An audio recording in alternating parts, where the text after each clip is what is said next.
సంక్రాంతి పండుగ వేళ 4 సినిమాలు విడుదలైన చిన్న సినిమాగా వచ్చిన హనుమాన్ సినిమా అదరగొట్టేసింది. తేజ సద్య హీరోగా వచ్చిన Indian super hero movie Hanuman box office వద్ద కాసుల వర్షాన్ని కురిపించింది ఈ మూవీ. ఈ మూవీ సీక్వెల్ విషయంలో director Prashanth Varma shocking comments చేశారు. హనుమాన్ మూవీలో తేజ సద్య హనుమంతుడి రోల్లో నటించగా రాబోతున్న సీక్వెల్లో ఆంజనేయుడు ఉంటాడని తెలుస్తుంది. ఇక జై హనుమాన్కి సంబంధించినటువంటి క్రేజీ అప్డేట్ ఇచ్చారు director Prashanth Varma. Hanuman second part Jai హనుమాన్లో తేజ సద్య ఉండడని ఆయన అన్నారు. అంతేకాదు జై హనుమాన్లో స్టార్ హీరో నటిస్తారని చెప్పారు. సినిమా ముగింపులో కూడా రెండవ భాగంలో హనుమంతుడు స్వయంగా చెడుతో పోరాడతారని అతను స్పష్టం చేశారు. హనుమాన్ సినిమా సూపర్ హిట్ అవ్వడంతో జై హనుమాన్పై సూపర్ క్రేజ్ ఏర్పడింది. అయితే ప్రశాంత్ వర్మ చెప్పిన ఆ స్టార్ హీరో ఎవరన్నది తెలియాల్సి ఉంది. జై హనుమాన్ సినిమాలో ఆంజనేయుడిగా నటించే ఆ స్టార్ హీరో ఎవరన్నది క్లారిటీ రావాల్సి ఉంది.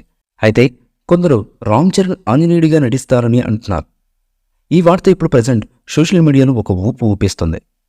ఇక జై హనుమాన్ సినిమా 2025లో రిలీజ్ చేస్తామని మరొకసారి క్లారిటీ ఇచ్చారు ప్రశాంత్ వర్మ. అంతేకాదు ఈ సినిమాతో పాటు ఇయర్, అధీరా, మహంకాళి అనే 2 సినిమాలు రిలీజ్ చేస్తామని ఆయన అన్నారు. ప్రశాంత్ వర్మ అనౌన్స్మెంట్తో హనుమాన్ ఫ్యాన్స్ అంతా కూడా సూపర్ ఎగ్జైట్ అవుతున్నారు. ఇదిలా ఉండగా జై హనుమాన్ మూవీలో రామ్ చరణ్ గారు ఆంజనేయుడి పాత్రలో కనిపిస్తారు అనేది ఇప్పుడు సోషల్ మీడియాలో చాలా విపరీతంగా వైరల్ అవుతుంది. మరి జై హనుమాన్ మూవీలో రామ్ చరణ్ గారు ఆంజనేయుడి పాత్రలో కనిపిస్తారా లేదా అనే విషయంపై అధికారిక ప్రకటన అధివరలో వచ్చే అవకాశం అయితే ఉంది.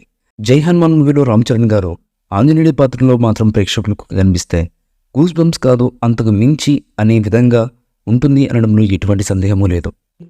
ఈ మూవీపై మీ అభిప్రాయాన్ని కామెంట్ బాక్స్లో తెలియజేయండి. ఈ వీడియో మీకు నచ్చితే లైక్ చేయండి, షేర్ చేయండి, కామెంట్ చేయండి. మరిన్ని అప్డేట్స్ కోసం మన ఛానల్ని సబ్స్క్రైబ్ చేయండి. అలాగే పక్కనే ఉన్న గంట సింబల్ని గట్టిగా టంగ్ టంగ్ అని కొట్టేసేయండి.